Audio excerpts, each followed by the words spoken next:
Good evening, friends, and welcome to Sleepy Time Tales, a podcast aimed at helping you to get a good night's sleep.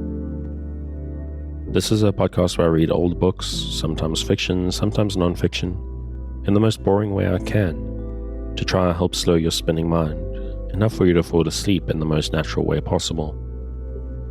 The stresses of life often follow us to bed and keep us company, but I'm here to distract you from them and help you drift away. But before you do fall asleep, if you find Sleepy Time Tales helpful and you would like to support me to keep it going out to you and thousands of your fellow insomniacs, please consider signing up on the Patreon at patreon.com/sleepytimetales. Or if monthly is a little bit much to ask, which is completely understandable, you can also put a tip in the tip jar, which is a Ko-fi, which is linked in the show notes. You can also support Sleepy Time Tales without having to do so financially, by simply spreading the word. If you know someone who's struggling to sleep, just tell them where to find it. That's enough of that. Let's get back to the adventures of Anne, with a few temper tantrums and some joy. So snuggle down, close your eyes, breathe deeply, and listen closely as I lead you down the path to sleep.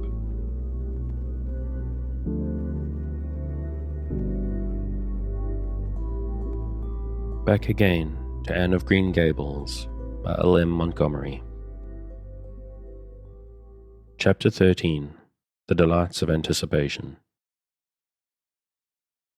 It's time Anne was in to do her sewing, said Marilla, glancing at the clock, and then out into the yellow August afternoon, where everything drowsed in the heat. She stayed playing with Diana more than half an hour more than I gave her leave to, and now she's perched out there on the woodpile talking to Matthew, 19 to the dozen, when she knows perfectly well she ought to be at her work. And of course he's listening to her like a perfect ninny. I never saw such an infatuated man. The more she talks and the odder the things she says, the more he's delighted, evidently. Anne Shirley, you come right in here this minute, do you hear me? A series of staccato taps on the west window brought Anne flying in from the yard, eyes shining, cheeks faintly flushed with pink, unbraided hair streaming behind her in a torrent of brightness. "Oh, Marilla," she exclaimed breathlessly, "there's going to be a Sunday school picnic next week in Mr. Harmon Andrews' field, right near the Lake of Shining Waters. And Mrs. Superintendent Bell and Mrs. Rachel Lynde are going to make ice cream. Think of it, Marilla, ice cream. And oh, Marilla, can I go to it?" "Just look at the clock, if you please, Anne. What time did I tell you to come in?" 2:00. "But isn't it splendid about the picnic, Marilla? Please can I go? Oh, I've never been to a picnic. I've dreamed of picnics, but I've never—" "Yes, and I told you to come at 2:00, and it's 2:45. I'd like to know why you didn't obey me, Anne." "Why, I meant to, Marilla, as much as could be, but you have no idea how fascinating Idlewild is. And then, of course, I had to tell Matthew about the picnic. Matthew is such a sympathetic listener. Please can I go?" "You'll have to learn to resist the fascination of idle whatever you call it. When I tell you to come in at a certain time, I mean that time, and not half an hour later. And you needn't stop to discourse with sympathetic listeners on your way either. As for the picnic, of course you can go. You're a Sunday school scholar, and it's not likely I'd refuse to let you go when all the other girls are going. But, faltered Anne. "Diana says everybody must take a basket of things to eat. I can't cook, as you know, Marilla, and I don't mind going to a picnic without puss sleeves so much, but I'd feel terribly humiliated if I had to go without a basket. It's been preying on my mind ever since Diana told me." "Well, it needn't prey any longer. I'll bake you a basket." "Oh, you dear good Marilla. Oh, you're so kind to me. Oh, I'm so much obliged to you." Getting through with her O's, Anne cast herself into Marilla's arms and rapturously kissed her sallow cheek. It was the first time in her whole life that childish lips had voluntarily touched Marilla's face. Again that sudden sensation of startling sweetness thrilled her. She was secretly vastly pleased at Anne's impulsive caress, which was probably the reason why she said brusquely, There, never mind your kissing nonsense. I'd seen us you doing strictly as you're told." As for cooking, I mean to begin giving you lessons in that in some of these days. But you're so feather-brained, Anne. I've been waiting to see if you'd sober down a little and learn to be steady before I begin. You've got to keep your wits about you in cooking and not stop in the middle of things to let your thoughts rove all over creation. Now, get out your patchwork and have your square done before tea time. I do not like patchwork, said Anne dolefully, hunting out her work basket and sitting down before a little heap of red and white diamonds with a sigh. I think some kind of sewing would be nice, but there's no scope for imagination in patchwork. It's just one little seam after another, and you never seem to be getting anywhere. But of course, I'd rather be Anne of Green Gables sewing patchwork than Anne of any other place with nothing to do but play. I wish time went as quick sewing patches as it does when I'm playing with Diana, though. Oh, we do have such elegant times, Marilla. I have to furnish most of the imagination, but I'm well able to do that. Diana is simply perfect in every other way. You know that little piece of land across the brook that runs up between our farm and Mr. Barry's? It belongs to Mr. William Bell. And right in the corner there's a little ring of white birch trees. The most romantic spot, Marilla. Diana and I have our playhouse there. We call it Idlewild. Isn't that a poetical name? I assure you it took me some time to think it out. I stayed awake nearly a whole night before I invented it. Then just as I was dropping off to sleep, it came like an inspiration. Diana was enraptured when she heard it. We have got our house fixed up elegantly. You must come and see it, Marilla, won't you? We have great big stones, all covered with moss for seats and boards from tree to tree for shelves. And we have all our dishes on them. Of course they're all broken, but it's the easiest thing in the world to imagine that they are whole. There's a piece of a plate with a spray of red and yellow ivy on it that is especially beautiful. We keep it in the parlor, and we have the fairy glass there, too. The fairy glass is as lovely as a dream. Diana found it out in the woods behind their chicken house. It's all full of rainbows, just little young rainbows that hadn't grown big yet. And Diana's mother told her it was broken off a hanging lamp they once had. But it's nice to imagine the fairies lost it one night when they had a ball, so we call it the fairy glass. Matthew is going to make us a table. Oh, we have named that little round pool over in Mr. Barry's field Willowmere. I got that name out of the book Diana lent me. That was a thrilling book, Marilla. The heroine had 5 lovers. I'd be satisfied with one, wouldn't you? She was very handsome, and she went through great tribulations. She could faint as easy as anything. I'd love to be able to faint, wouldn't you, Marilla? It's so romantic. But I'm really very healthy for all I'm so thin. I believe I'm getting fatter, though. Don't you think I am?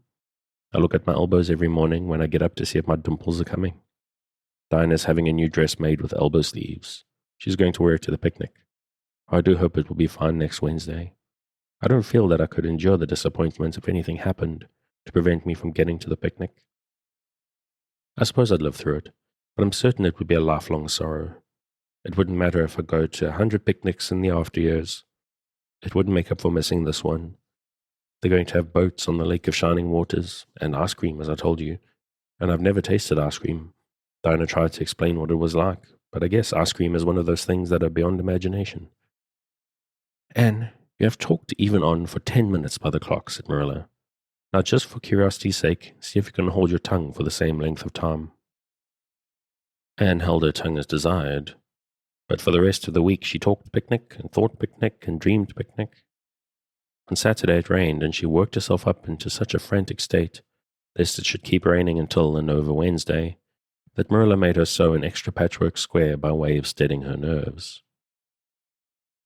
On Sunday, Anne confided to Marilla on the way home from church that she actually grew cold all over with excitement when the minister announced the picnic from the pulpit. Such a thrill went up and down my back, Marilla. I don't think I've ever really believed until then that there was honestly going to be a picnic. I couldn't help fearing I'd only imagined it. But when a minister says a thing in the pulpit, you just have to believe it. You set your heart too much on things, Anne, said Marilla with a sigh. I'm afraid there will be a great many disappointments in store for you through life. Oh, Marilla, looking forward to things is half the pleasure of them, exclaimed Anne. You mayn't get the things themselves, but nothing can prevent you from having the fun of looking forward to them. Mrs. Lynde says, Blessed are they who expect nothing, for they shall not be disappointed. But I think it would be worse to expect nothing than to be disappointed. Marilla wore her amethyst brooch to church that day as usual. Marilla always wore her amethyst brooch to church. She'd have thought it rather sacrilegious to leave it off, as bad as forgetting her Bible or her collection dime. That amethyst brooch was Marilla's most treasured possession. A seafaring uncle had given it to her mother, who in turn had bequeathed it to Marilla. It was an old-fashioned oval containing a braid of her mother's hair, surrounded by a border of very fine amethysts.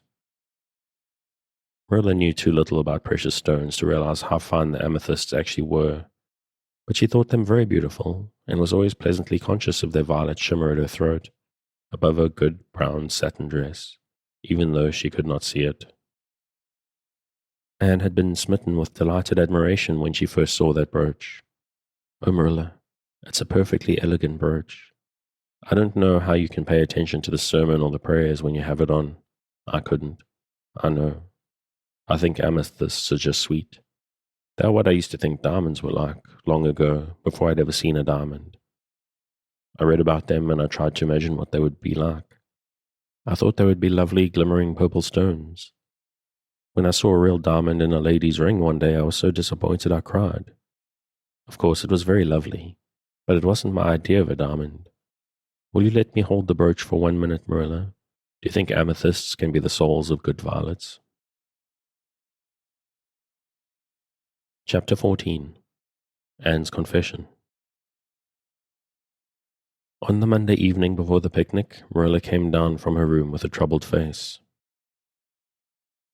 "Anne," she said to that small personage, who was shelling peas by the spotless table and singing Nellie of the Hazel Dell, with a vigor and expression that did credit to Diana's teaching, "did you see anything of my amethyst brooch? I thought I stuck it in my pincushion when I came home from church yesterday evening, but I can't find it anywhere." I saw it this afternoon when you were away at the Aid Society," said Anne, a little slowly. "I was passing your door when I saw it on the cushion, so I went in to look at it." "Did you touch it?" said Marilla sternly. "Yes," admitted Anne. "I took it up and I pinned it on my breast just to see how it would look." "You had no business to do anything of the sort. It's very wrong in a little girl to meddle. You shouldn't have gone into my room in the first place, and you shouldn't have touched the brooch that didn't belong to you in the second. Where did you put it?" "Oh, I put it back on the bureau. I hadn't it on a minute. Truly, I didn't mean to meddle, Marilla. I didn't think about its being wrong to go in and try on the brooch, but I see now that it was, and I'll never do it again. That's one good thing about me. I never do the same naughty thing twice." "You didn't put it back," said Marilla. "That brooch isn't anywhere on the bureau. You've taken it out or something, Anne." "I did put it back," said Anne quickly. Pertly, Marilla thought. "I just don't remember whether I stuck it on the pincushion or laid it on the china tray, but I'm perfectly certain I put it back." "I'll go and have another look," said Marilla, determining to be just. "If you put that brooch back, it's still there. If it isn't, I'll know you didn't. That's all." Marilla went to her room and made a thorough search, not only over the bureau, but in every other place she thought the brooch might possibly be. It was not to be found, and she returned to the kitchen. "And the brooch is gone. By your own admission, you were the last person to handle it. Now, what have you done with it? Tell me the truth at once. Did you take it out and lose it?" "No, I didn't," said Anne solemnly, meeting Marilla's angry gaze squarely. "I never took the brooch out of your room, and that is the truth. If I was to be led to the block for it, although I'm not very certain what a block is, so there, Marilla." And "so there" was only intended to emphasize her assertion, but Marilla took it as a display of defiance. "I believe you're telling me a falsehood, Anne," she said sharply. "I know you are. There now, don't say anything more unless you're prepared to tell the whole truth. Go to your room and stay there until you're ready to confess." "Will I take the peas with me?" said Anne meekly. No, I'll finish shelling them myself. Do as I bid you.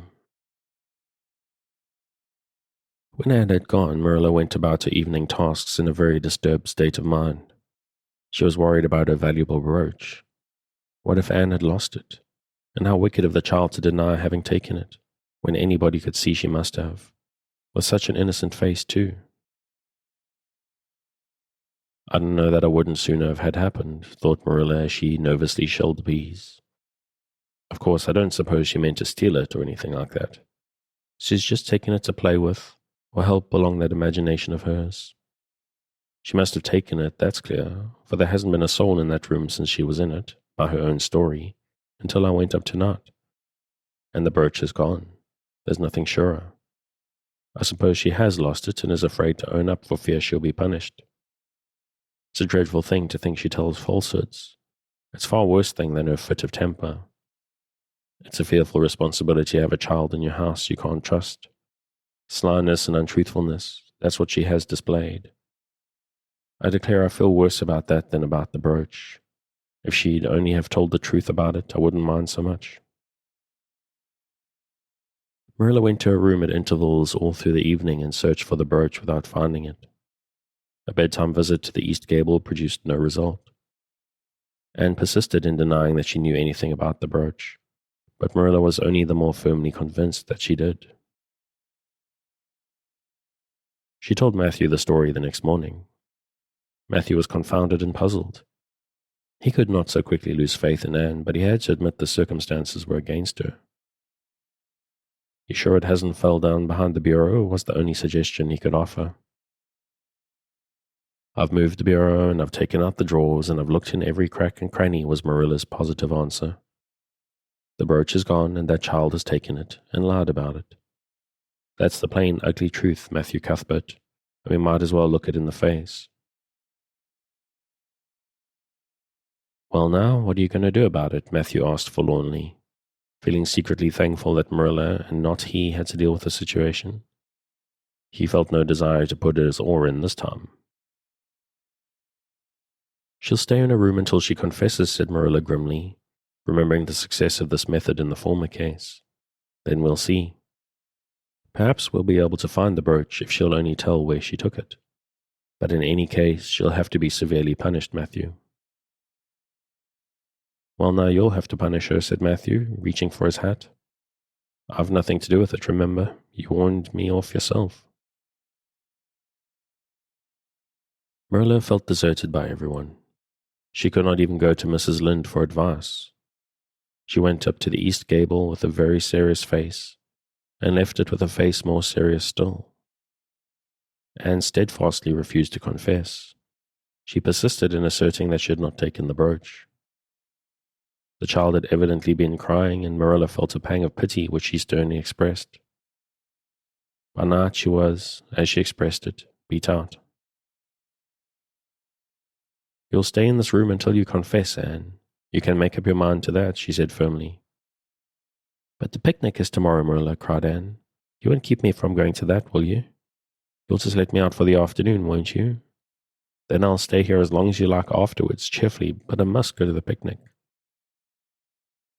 "You'll not go to picnics, nor anywhere else until you've confessed, Anne." "Oh, Marilla," gasped Anne. But Marilla had gone out and shut the door. Wednesday morning dawned as bright and fair as if expressly made to order for the picnic. Birds sang around Green Gables. The Madonna lilies in the garden sent out whiffs of perfume that entered in on viewless winds at every door and window, and wandered through halls and rooms like spirits of benediction. The birches in the hollow waved joyful hands as if watching for Anne's usual morning greeting from the east gable. But Anne was not at her window. When Marilla took her breakfast up to her, she found the child sitting primly on a bed, pale and irresolute, with tight-shut lips and gleaming eyes. "Marilla, I'm ready to confess." "Ah." Marilla laid down her tray. Once again her method had succeeded, but its success was very bitter to her. "Let me hear what you have to say then, Anne." "I took the amethyst brooch," said Anne, as if repeating a lesson she had learned. "I took it just as you said. I didn't mean to take it when I went in, but it looked so beautiful, Marilla, when I pinned it on my breast, that I was overcome by an irresistible temptation. I imagined how perfectly thrilling it would be to take it to Idlewild and play I was the Lady Cordelia Fitzgerald. It would be so much easier to imagine I was the Lady Cordelia if I had a real amethyst brooch on. Diana and I make necklaces of roseberries, but what are roseberries compared to amethysts? So I took the brooch. I thought I could put it back before you came home. I went all the way around by the road to lengthen out the time. When I was going over the bridge across the lake of shining waters, I took the brooch off to have another look at it. Oh, how it did shine in the sunlight. And then, when I was leaning over the bridge, it just slipped through my fingers, so, and went down, down, down, all purply sparkling, and sank forevermore beneath the lake of shining waters. And that's the best I can do at confessing, Marilla. Marilla felt hot anger surge up into her heart again.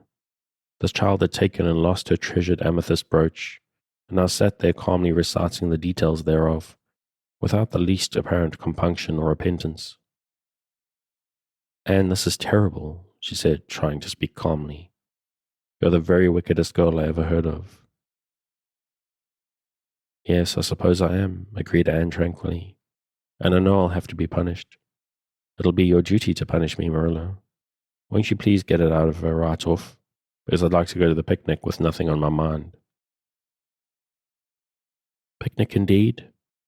You'll go to no picnic today, Anne Shirley. That shall be your punishment. And it isn't half severe enough either for what you've done. Not go to the picnic? Anne sprang to her feet and clutched Marilla's hand. But you promised me I might. Oh, Marilla, I must go to the picnic. That was why I confessed. Punish me any way you like but that. Oh, Marilla, please, please, let me go to the picnic. Think of the ice cream. For anything you know, I may never have a chance to taste ice cream again. Marilla disengaged Anne's clinging hand stonily. You needn't plead, Anne. You're not going to the picnic, and that's final. No, not a word. Anne realized that Marilla was not to be moved. She clasped her hands together, gave a piercing shriek, and then flung herself face downward on the bed, crying and writhing in an utter abandonment of disappointment and despair. For the land's sake, gasped Marilla, hastening from the room. I believe the child is crazy. No child in her senses would behave as she does. If she isn't, she's utterly bad. Oh dear, I'm afraid Rachel was right from the first, but I've put my hand to the plow and I won't look back. That was a dismal morning. Marilla worked fiercely and scrubbed the porch and the dairy shelves where she could find nothing else to do. Neither the shelves nor the porch needed it, but Marilla did. Then she went out and raked the yard. When dinner was ready, she went to the stairs and called Anne. A tear-stained face appeared, looking tragically over the banisters. Come down to your dinner, Anne. I don't want any dinner, Marilla, said Anne, sobbing. I couldn't eat anything. My heart is broken. You'll feel remorse of conscience some day, I expect, for breaking it, Marilla. But I forgive you. Remember when the time comes that I forgive you. But please don't ask me to eat anything, especially boiled pork and greens. Boiled pork and greens are so unromantic when one is in affliction. Exasperated, Marilla returned to the kitchen and poured out her tale of woe to Matthew, who, between his sense of justice and his unlawful sympathy with Anne, was a miserable man. Well, now, she shouldn't have taken the brooch, Marilla, or told stories about it, he admitted, mournfully surveying his plate full of unromantic pork and greens, as if he, like Anne, thought it a food unsuited to crises of feeling. But she's such a little thing, such an interesting little thing. Don't you think it's pretty rough not to let her go to the picnic when she's so set on it? Matthew Cuthbert, I'm amazed at you. I think I've let her off entirely too easy, and she doesn't appear to realize how wicked she's been at all. That's what worries me most. If she really felt sorry, it wouldn't be so bad. And you don't seem to realize it neither. You're making excuses for her all the time to yourself. I can see that. Well, now, she's such a little thing, feebly reiterated Matthew. And there should be allowances made, Marilla. You know she's never had any bringing up. Well, she's having it now, retorted Marilla. The retort silenced Matthew, if it did not convince him. That dinner was a very dismal meal. The only cheerful thing about it was Jerry Boot, the hired boy, and Marilla resented his cheerfulness as a personal insult. When her dishes were washed and her bread sponge set and her hens fed, Marilla remembered that she had noticed a small rent in her best black lace shawl when she had taken it off on Monday afternoon, on returning from the Ladies' Aid. She would go and mend it. The shawl was in a box in her trunk.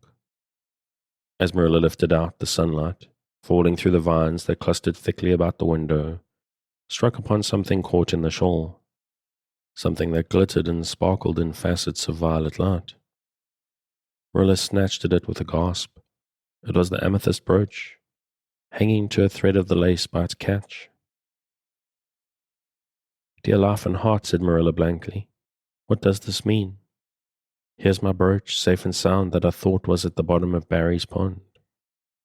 Whatever did that girl mean by saying she took it and lost it?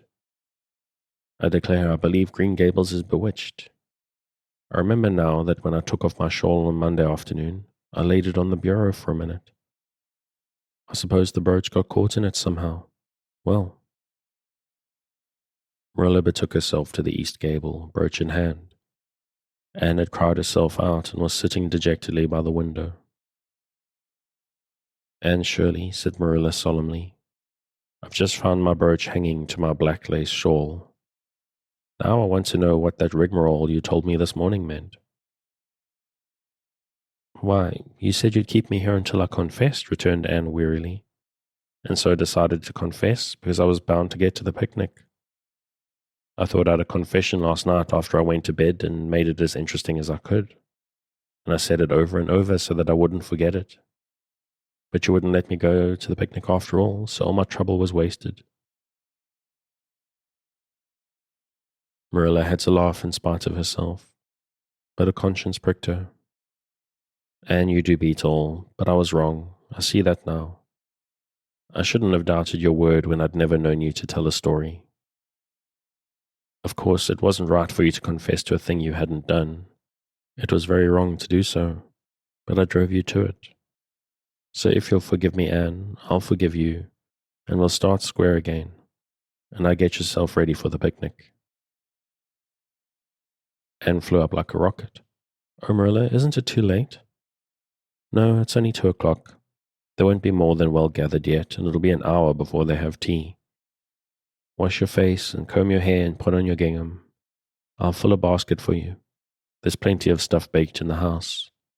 And I'll get Jerry to hitch up the sorrel and drive you down to the picnic ground. Oh, Marilla, exclaimed Anne, flying to the washstand.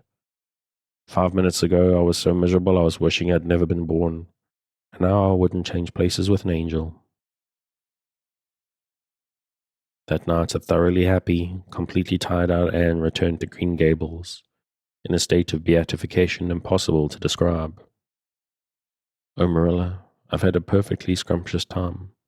Scrumptious is a new word I learned today. Heard Mary Ellis Bell use it. Isn't it very expressive? Everything was lovely. We had a splendid tea, and then Mr. Harmon Andrews took us all for a row on the Lake of Shining Waters, 6 of us at a time, and Jane Andrews nearly fell overboard. She was leaning out to pick water lilies, and if Mr. Andrews hadn't caught her by a sash just in the nick of time, she'd have fallen in and probably been drowned. Oh, should it have been me.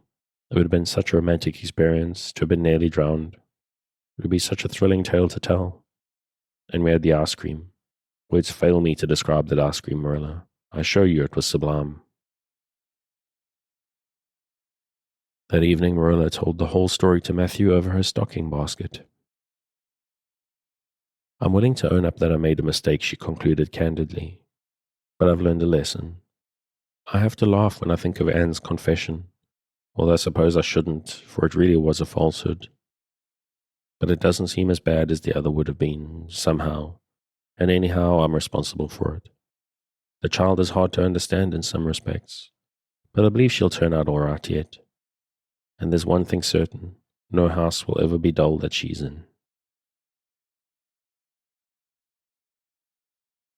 Chapter 15. A Tempest in the School Teapot. "What a splendid day," said Anne, drawing a long breath. "Isn't it good just to be alive on a day like this? I pity the people who aren't born yet for missing it. They may have good days, of course, but they can never have this one. And it's splendider still to have such a lovely way to go to school by, isn't it?" "It's a lot nicer than going round by the road that is so dusty and hot," said Diana practically, peeping into her dinner basket and mentally calculating if the 3 juicy, toothsome raspberry tarts reposing there were divided among 10 girls, how many bites each girl would have. The little girls of Avonlea school always pulled their lunches, and to eat 3 raspberry tarts all alone, or even to share them only with one's best chum, would have been forever and ever branded as awful mean, the girl who did it. And yet when the tarts were divided among 10 girls, you got just enough to tantalize you. The way Anne and Diana went to school was a pretty one. Anne thought those walks to and from school with Diana couldn't be improved upon, even by imagination. Going around by the main road would have been so unromantic. But to go by Lover's Lane and Willowmere and Violet Vale and the Birch Path was romantic, if ever anything was. Lover's Lane opened out below the orchard at Green Gables, and stretched far up into the woods to the end of the Cuthbert farm. It was the way by which the cows were taken to the back pasture, and the wood hauled home in winter. Anne had named it Lover's Lane before she had been a month at Green Gables.